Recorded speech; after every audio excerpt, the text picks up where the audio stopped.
channel. நம்ம இந்த வீடியோல எதை பத்தி பார்க்க போறோம்னா, இப்போ நம்ம சொல்லுவோம்ல, நீ வந்து என் வீட்டை தாண்டிட்டியா, வீட்டை தாண்டி போயிட்டியா, அடுத்து நான் உன் வீட்டை தாண்டி இப்பதான் போனேன். அந்த தாண்டி போறது, அவன் வந்து வீட்டுக்கு வர்றதுக்கு 8 மணி தாண்டிட்டு, இப்படி தாண்டிட்டு கடந்துட்டு அப்படின்னு சொல்லுவோம்ல, அது நம்ம இந்த தாண்டி செல்லுதல், கடந்து செல்லுதல், இதை யூஸ் பண்ணி எப்படி நம்ம சென்டென்ஸ் மேக் பண்ணி பேசுறது, அத பத்தி தான் நம்ம இந்த வீடியோல பார்க்க போறோம். ஓகே फ्रेंड्स, வீடியோக்குள்ள போறதுக்கு முன்னாடி நம்ம சேனல் ஃபர்ஸ்ட் டைம் பாக்குறீங்கன்னா சப்ஸ்கிரைப் பண்ணுங்க. இந்த வீடியோ உங்களுக்கு பிடிச்சிருந்தா லைக் பண்ணுங்க. ஓகே, இந்த வீடியோக்குள்ள போகலாம். ஓகே, இந்த தாண்டி செல்லுதல், கடந்து செல்லுதல் அப்படின்னு சொல்றதுக்கு இங்கிலீஷ்ல பாஸ் பை இந்த பிரேசல் வெர்பை யூஸ் பண்ணிக்கலாம். அடுத்து பாஸ்ட். இந்த பாஸ்ட்ங்கிறது என்னன்னா ப்ரிபோசிஷன், ப்ரிபோசிஷனாக யூஸ் பண்ணுவோம். அடுத்து அட்வர்ப், அட்ஜெக்டிவ் இந்த மாதிரி நம்ம யூஸ் பண்ணுவோம். ஓகே, இது வந்து மெயின் வெர்ப் கிடையாது, ஆனா இது வந்து பிரேசல் வெர்ப். ஓகே, மெயின் வெர்பா நம்ம அந்த பிரேசல் வெர்பை யூஸ் பண்ணுவோம். சரியா? அடுத்து இது வந்து நம்ம பிரசன்ட்ல சொல்லும்போது பாஸ் பைன்னு சொல்லுவோம்.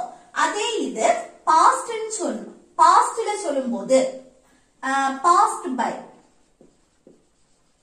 கூட ஈடி சேர்த்தா போதும். சரியா? Passed by. இது கண்டினியூஸ் ஃபார்ம்ல நம்ம சொல்லும்போது, பிரசன்ட் கண்டினியூஸ், அந்த கண்டினியூஸ் ஃபார்ம்ல சொல்லும்போது பாசிங் கூட ஐஎன்ஜி சேர்த்து பேசுவோம். சரியா? Passing by. இந்த பைக்கு கூட எதுவுமே ஆட் பண்ணக்கூடாது. சரியா? அந்த பாசிங், பாஸ்ட் இந்த மாதிரி தான் வரும். அந்த பாஸ்ட்ங்கிறது இது அப்படியே தான் இருக்கும். ஏன்னா இது வெர்ப் கிடையாது, இது நம்ம ப்ரிபோசிஷனாவும் அட்வர்ப், அட்ஜெக்டிவ் இந்த மாதிரி தான் யூஸ் பண்ணுவோம். சோ அது அப்படியே தான் இருக்கும். சரியா? இப்போ எக்ஸாம்பிள் பாருங்க. நீ என் வீட்டை தாண்டி போயிட்டியா, நம்ம கேட்போம் தானே, நீ என் வீட்டை தாண்டி போயிட்டியா அப்படின்னு எல்லாம் கேட்போம்ல. அது எப்படி கேட்கலாம்? இது வந்து கொஸ்டின் கேட்கிறோம் தானே, போயிட்டியா அப்படின்னு கொஸ்டின் கேட்கிறோம். அடுத்து இன்னொன்னு பாருங்க, தாண்டி போயிட்டியா அப்படின்னா பாஸ்ட் பத்தி நம்ம கேட்கிறோம். ஓகே, தாண்டி அவங்க போயிட்டாங்களான்னு பாஸ்ட் பத்தி நம்ம கேட்கிறோம். அப்போ சிம்பிள் பாஸ்ட் டென்ஸ் படி தான் நம்ம கொஸ்டினே கேட்கிறோம். அப்ப சிம்பிள் பாஸ்ட் டென்ஸ் படி கொஸ்டின் கேட்கும்போது அங்க என்ன வரும்? டிட் யூஸ் பண்ணி தான் கேட்போம் தானே. சிம்பிள் பாஸ்ட் டென்ஸ் முடிச்சு போனதை பத்தி நம்ம கொஸ்டின் கேட்கிறோம். சோ நம்ம டிட் யூஸ் பண்ணி தான் கேட்போம். டிட். அடுத்து என்ன வரணும்? சப்ஜெக்ட் வரும் தானே. சப்ஜெக்ட் என்ன? நீ, நீனா யூ. அடுத்ததான் வெர்ப். இந்த வெர்ப் என்ன? இல்ல வந்து பாஸ் பை. இப்போ நீ என் வீட்டை தாண்டி போயிட்டியா, அந்த தாண்டி போறது. ஓகே, தாண்டி செல்லுதல், கடந்து செல்லுதல், அதுக்கு தான் நம்ம இந்த பாஸ் பை யூஸ் பண்ணுவோம். சரியா? தாண்டி போயிட்டியா, இதுக்கு தான் நம்ம என்ன யூஸ் பண்ணுவோம்? இங்க தாண்டி போறதுக்கு பாஸ் பை. நம்ம இங்க பார்த்தோம் தானே, பாஸ்ட பத்தி பேசும்போது பாஸ்ட் பை யூஸ் பண்ணணும் அப்படின்னு. ஆனா இங்க ஏன் பாஸ்ட் பை இருக்கு? ஏன்னா இங்க டிட் வந்திருக்கு. நம்ம பாஸ்ட பத்தி பேசும்போது டிட் வந்தாலே, இப்ப நம்ம கொஸ்டின் கேட்கும்போது நம்ம டிட் யூஸ் பண்ணி தான் கேட்போம் தானே. அப்ப அந்த டிட், டிடின்ட் வந்தாலே இங்க வந்து வெர்ப் பிரசன்ட் ஃபார்ம்ல தான் இருக்கும். சரியா? அப்ப பாஸ் பை. அடுத்து என்ன வரணும்?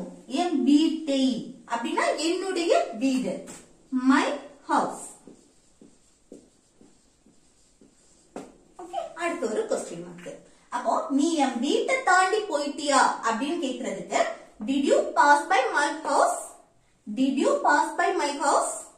ஓகே, இதே இது நீங்க இந்த பாஸ்ட் யூஸ் பண்ணீங்கன்னா இது கொஞ்சம் சேஞ்ச் ஆகும். எப்படின்னா, இப்போ நீங்க இந்த பாஸ்ட் யூஸ் பண்ணும்போது இதே தான் இல்ல பாருங்க, did பாஸ்ட் பத்தி கொஸ்டின் கேட்கும்போது did, அடுத்து என்ன? Subject you. அடுத்து என்ன வரணும்னா, இங்க பாஸ் பைன்னு இருக்கா, இது வந்து நம்ம பிரேசல் வெர்ப், மெயின் வெர்பா நம்ம யூஸ் பண்றோம். ஆனா இதுக்கு நம்ம இங்க என்ன, பாஸ்ட்ங்கிறது நம்ம வெர்பா யூஸ் பண்ண மாட்டோம். அது ப்ரிபோசிஷன் இல்லனா அட்வர்ப், அட்ஜெக்டிவ் இந்த மாதிரி தான் யூஸ் பண்றோம் தானே. சோ அப்ப இங்க ஒரு மெயின் வெர்ப் வரணும் தானே. அப்ப அந்த மெயின் வெர்ப் என்ன? தாண்டி போயிட்டியா. அப்ப தாண்டி போறதுக்கு இங்கிலீஷ்ல என்னது? கோ. அது அப்படியே இங்க எழுதணும். போறதுக்கு போயிட்டியா, அப்போ போறதுக்கு இங்கிலீஷ்ல கோ, அது அப்படியே எழுதணும். இங்க வெர்ப் பிரசன்ட் ஃபார்ம்ல தான் இருக்கும். இதே போல வெர்ப், ஏன்னா இங்க டிட் வந்திருக்கனால. சரியா? அப்போ கோ. அதுக்கு அடுத்து என்ன வரணும்? அடுத்துதான் இந்த தாண்டி, அதுக்கு பாஸ்ட். சரியா? இந்த வெர்புக்கு அடுத்துதான் இந்த பாஸ்ட் வரும். அடுத்து என் வீட்டை அப்படின்னா மை ஹவுஸ். ஓகே, அப்போ அந்த தாண்டி போயிட்டியா அப்படின்னா அந்த தாண்டி போறதுக்கு தான் பாஸ் பை. அதே இது நீங்க வந்து பாஸ்ட் யூஸ் பண்ணீங்க அப்படின்னா இங்க வந்து வெர்ப் வரணும், அதுக்கு அடுத்து பாஸ்ட். ஓகே, இது வெர்ப் இல்லாமல நம்ம இந்த பாஸ்ட் யூஸ் பண்ணுவோம். ஆனா அந்த இடத்துல வெர்ப் வரக்கூடாது, தன்னுடைய நிலையை சொல்லிய இடத்துல நம்ம யூஸ் பண்ணுவோம். அதெல்லாம் எக்ஸாம்பிள் அடுத்து பார்க்கலாம். இது இப்போ ஒரு சென்டென்ஸ்ல வெர்ப் வருது அப்படின்னா அந்த வெர்பை எழுதிட்டு தான் அடுத்து பாஸ்ட் எழுதணும். சரியா? ஆனா இங்க அப்படி இல்ல, வெர்ப் எதுவும் தேவையில்லை, இதுதான் மெயின் வெர்ப். அதை தாண்டி போறதுக்கு தான் பாஸ் பை. ஓகே, அப்போ நீ என் வீட்டை தாண்டி போயிட்டியா அப்படின்னு கேக்குறதுக்கு எப்படி கேட்கலாம்? Did you pass by my house? இல்லைனா did you go past my house? Did you go past my house? Okay, அடுத்து நெக்ஸ்ட் பாருங்க. நான் உன் வீடு தாண்டி போயிட்டு இருக்கேன். நம்ம சொல்லுவோம்ல, நான் வந்து உன் வீடு தாண்டி போயிட்டு இருக்கேன் அப்படின்னு. இதை எப்படி சொல்லலாம் பாருங்க. வீடு தாண்டி போய்கொண்டு இருக்கேன், போயிட்டு இருக்கேன். அப்போ பிரசன்ட்ல ஓகே இருக்கு. பிரசன்ட்ல அந்த செயல் கண்டினியூஸா நடக்குது. அப்ப பிரசன்ட் கண்டினியூஸ் டென்ஸ் படி நம்ம சொல்றோம். சரியா? அப்போ இது எப்படி சொல்லலாம்? ரெண்டு மெத்தட்லயும் சொல்லலாம். நான் வந்து ஃபர்ஸ்ட் ஒரு மெத்தட் பாருங்க. நான் உன் வீடு தாண்டி போயிட்டு இருக்கேன், இதை யூஸ் பண்ணி சொல்லுவோமா? அப்போ பிரசன்ட் கண்டினியூஸ் டென்ஸ் படி ஃபர்ஸ்ட் சப்ஜெக்ட் தானே, எப்பவுமே சப்ஜெக்ட் இருந்தா சப்ஜெக்ட் தான். ஐ, நான் ஐ. அடுத்து என்ன வரணும்? பி வெர்ப் வரும். ஐ வந்திருக்கனால நமக்கு ஆம் தான் யூஸ் பண்ணணும். சரியா? பிரசன்ட்க்கு ஆம். அடுத்து என்ன வரணும்? பாஸ் பை வெர்ப், தாண்டி போறது. அப்ப தாண்டி போறதுக்கு பாஸ் பைக்கு கூட ஐஎன்ஜி சேர்த்து பேசுவோம் தான் கண்டினியூஸ் ஃபார்முக்கு. அப்போ பாசிங் பை, பாசிங் பை. அடுத்து உன் வீடு அப்படின்னா யுவர் ஹவுஸ். ஓகே, அப்போ நான் உன் வீடு தாண்டி போயிட்டு இருக்கேன் அப்படின்னா எப்படி சொல்லலாம்? I am passing by your house. I am passing by your house. Okay, இதே நம்ம பாஸ்ட் யூஸ் பண்ணி பேசும்போது பாருங்க. ஃபர்ஸ்ட் சப்ஜெக்ட் ஐ, அடுத்து அதுக்கு அடுத்து வெர்ப் வரும். வெர்ப் எது? போயிட்டு இருக்கிறது. போறதுக்கு இங்கிலீஷ்ல go. அதோட கண்டினியூஸ் ஃபார்ம் எப்படி வரணும்? going. Okay, going. அடுத்து என்னது? தாண்டி, தாண்டறதுக்கு தான் பாஸ்ட் யூஸ் பண்ணணும் தானே, பாஸ்ட். அடுத்து your house. ஓகே, அப்போ இதை எப்படி சொல்லலாம்? I am going past your house. I am going past your house. Okay, ரெண்டுல எது வேணாலும் யூஸ் பண்ணிக்கலாம். அடுத்து நெக்ஸ்ட் பாருங்க. நாங்க இப்பதான் உன் வீட்டை தாண்டி போனோம், நாங்க இப்பதான் உன் வீட்டை தாண்டி போனோம் இப்படி சொல்லுவோம் தானே. அப்போ தாண்டி போகணும், பாஸ்ட் முடிஞ்சு போனதை பத்தி நம்ம பேசுறோம். அப்ப என்ன? சிம்பிள் பாஸ்ட் டென்ஸ் படி பேசுறோம். ஓகே, சிம்பிள் பாஸ்ட் டென்ஸ் படி பாஸ்ட் பை யூஸ் பண்ணலாம், பாஸ்ட் யூஸ் பண்ணி பேசலாம், ரெண்டுமே யூஸ் பண்ணி பார்ப்போம். சரியா?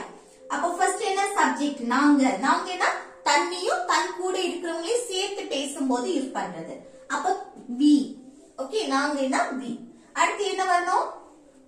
ஃபர்ஸ்ட் verb, சப்ஜெக்ட், அடுத்து verb. verb எது? தாண்டி போணும் அப்படின்னு. அதுக்கு முன்னாடி பாருங்க, இப்பதான் அப்படின்னு சொல்றோம். இப்பதான் தாண்டி போணும். அப்ப அந்த இப்பதான் அதுக்கு just யூஸ் பண்ணிக்கலாம். Okay, just. அடுத்து தாண்டி போறதுக்கு நம்ம பாஸ்ட் பை யூஸ் பண்ணுவோம். அதோட பாஸ்ட் டென்ஸ்ல எப்படி? பாஸ்ட் பை கூட ed சேர்த்து பேசுவோம் தானே, பாஸ்ட் பை. ஓகே, அடுத்து என்ன? உன் வீட்டை, யுவர் ஹவுஸ். ஓகே, அப்போ நாங்க இப்பதான் உன் வீட்டை தாண்டி போனோம் அப்படின்னு சொல்றதுக்கு we just passed by your house. Okay, we just passed by your house. அது நம்ம பாஸ்ட் யூஸ் பண்ணி பேசும்போது பாருங்க, be first subject be, அடுத்து just. ஓகே, இப்பதான்.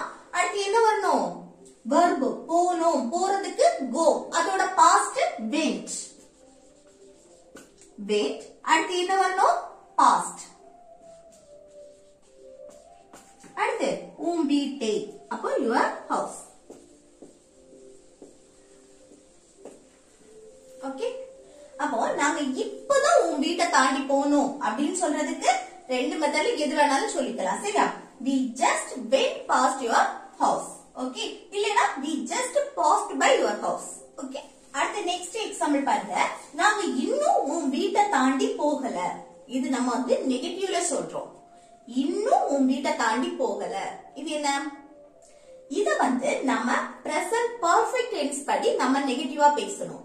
ஏன்னா இங்க பாருங்க, இன்னும் ஒரு செயல் நடக்கல அப்படின்னு சொல்றோம். ஓகே, நடக்க வேண்டியது, ஆனா இன்னும் அந்த செயல் நடக்கல அப்படின்னு சொல்லும் போது அங்க நம்ம வந்து present perfect tenseல தான் நம்ம நெகட்டிவா பேசுவோம். சரியா?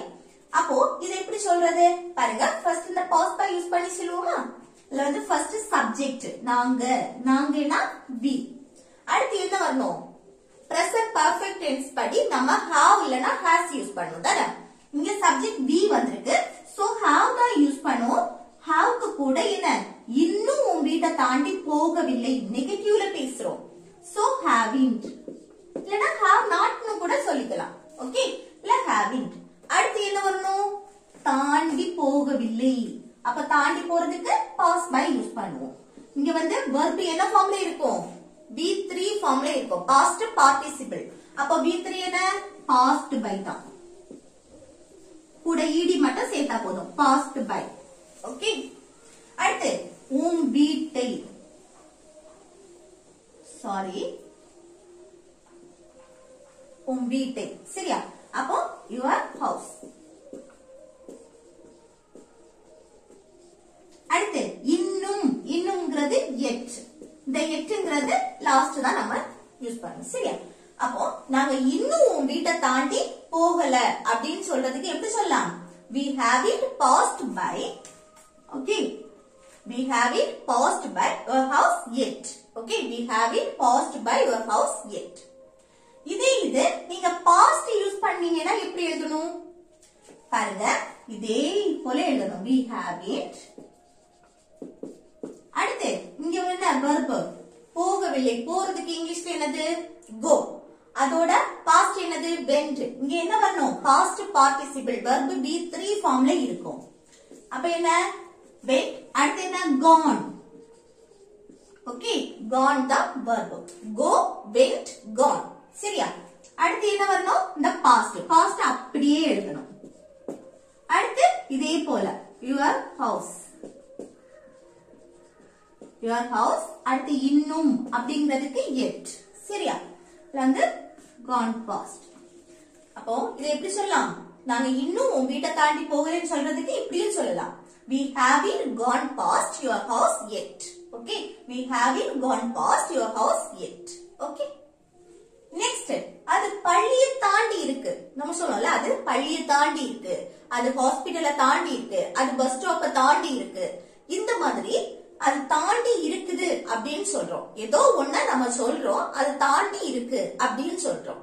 அப்ப இது எப்படி சொல்றது? அது இருக்கக்கூடிய இடத்தை நம்ம மென்ஷன் பண்ணி சொல்றோம். ஓகே, அப்போ அங்க வந்து நம்ம மெயின் verb யூஸ் பண்ண மாட்டோம். ஒன்னு இருக்கக்கூடிய இடத்தை நம்ம மென்ஷன் பண்ணி சொல்லும் போது அங்க be verb தான் நம்ம மெயின் verb யூஸ் பண்ணுவோம். சரியா?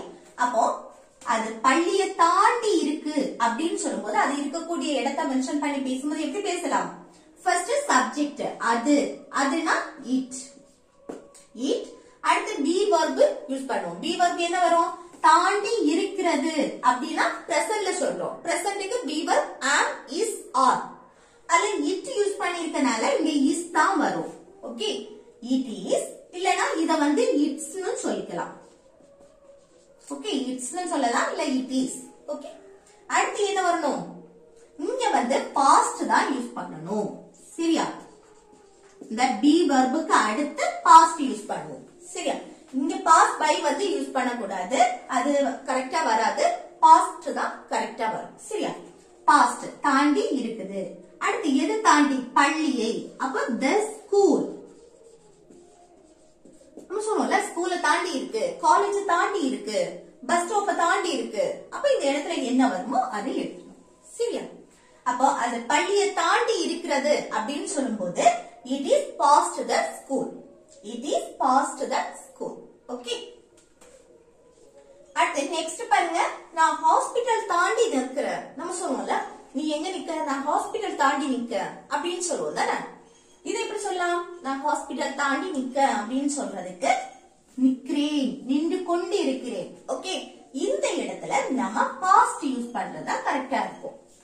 ஏன்னா தாண்டி செல்லுதல், ஓகே, தாண்டி செல்லுதல், கடந்து செல்லுதல், தாண்டி போயிட்டு இருக்க, அப்படி அந்த போயிட்டு இருக்க, தாண்டி போறது, தாண்டி போயிட்டு இருக்க, தாண்டி சென்று கொண்டிருக்கிறேன், செல்கிறேன், இந்த மாதிரி வரும்போது நம்ம என்ன சொல்லுவோம்னா அங்க பாசிங் பை யூஸ் பண்ணலாம், அடுத்த வெர்பு கூட பாஸ்ட் யூஸ் பண்ணி பேசிக்கலாம்.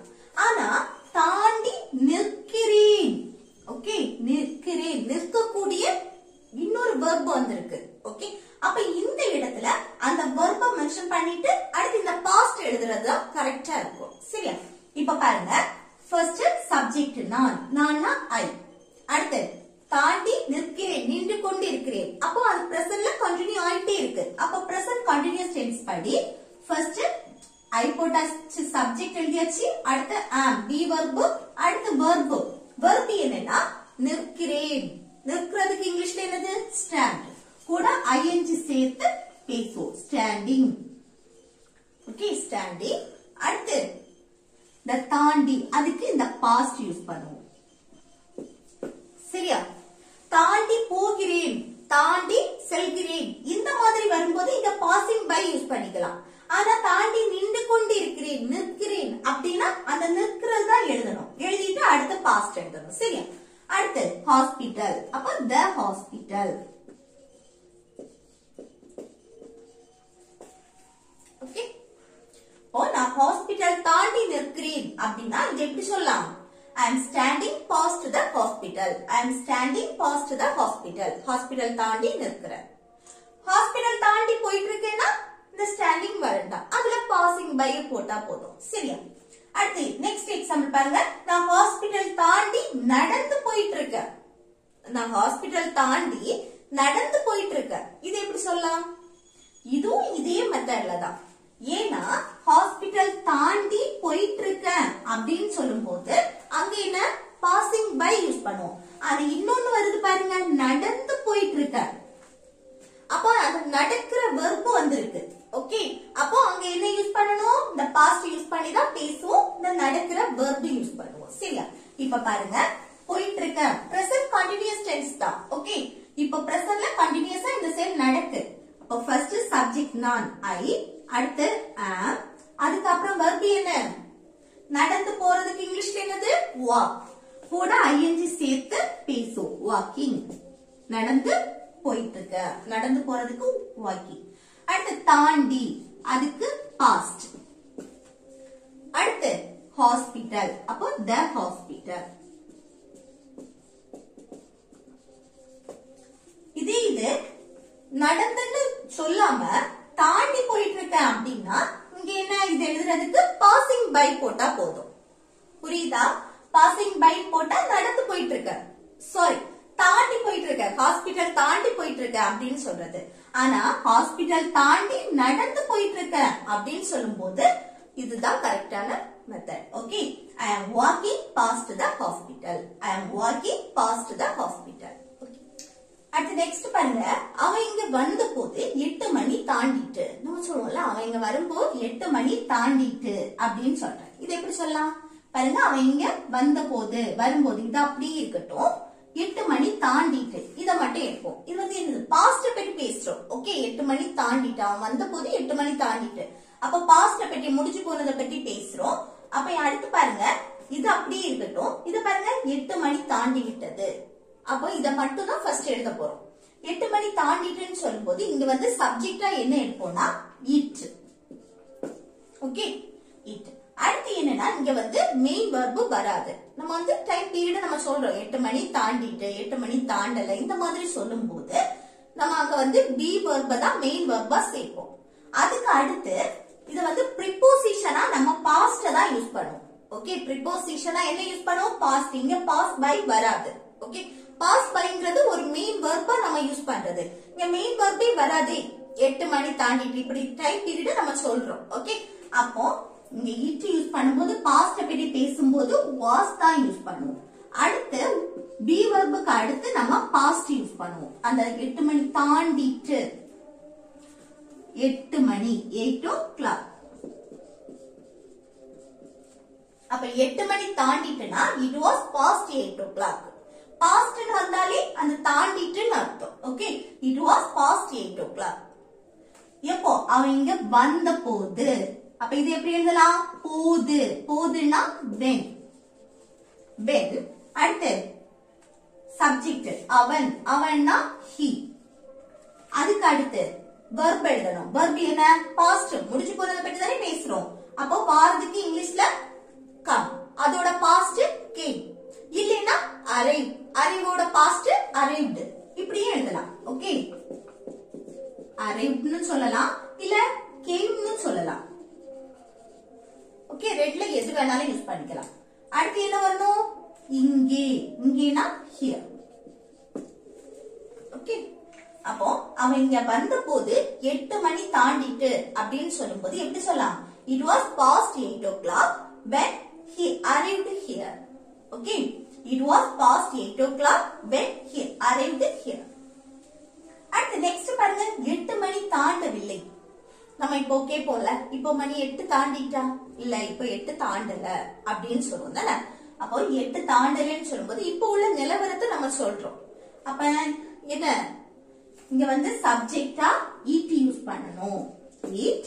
அடுத்து is be verb தான் யூஸ் பண்ணுவோம். இப்போ உள்ள நிலவரப்படி நம்ம வந்து 8 தாண்டல அப்படின்னு சொல்றோம். அப்ப be verb என்ன யூஸ் பண்ணணும்? பிரசன்ட்க்கு is யூஸ் பண்ணணும். it வந்தாச்சுன்னா is பிரசன்ட்க்கு. சரியா? அடுத்து தாண்டல, அந்த தாண்டறதுக்கு என்னது? past. அதுக்கு முன்னாடி not, நெகட்டிவ்ல பேசுறோம். Okay, not. அடுத்து தாண்டறதுக்கு past. அடுத்து 8 மணி, அப்போ 8 o'clock. ஓகே, அப்போ 8 மணி தாண்டல அப்படின்னு சொல்றதுக்கு it is not past 8 o'clock. It is not past 8 o'clock. Okay, next, நான் சூப்பர் மார்க்கெட் தாண்டி போயிட்டு இருக்கேன். நம்ம சொல்லுவோம்ல, நான் சூப்பர் மார்க்கெட் தாண்டி போயிட்டு இருக்கேன். இது எப்படி சொல்லலாம்? இதை எப்படி சொல்லலாம்னு கமெண்ட் பாக்ஸ்ல கமெண்ட் பண்ணுங்க. ஓகே ஃப்ரெண்ட்ஸ், இந்த வீடியோ உங்களுக்கு யூஸ்ஃபுல்லா இருக்கும்னு நினைக்கிறேன். யூஸ்ஃபுல்லா இருந்துச்சுன்னா இந்த வீடியோக்கு லைக் பண்ணுங்க, உங்க ஃப்ரெண்ட்ஸ்க்கு ஷேர் பண்ணுங்க.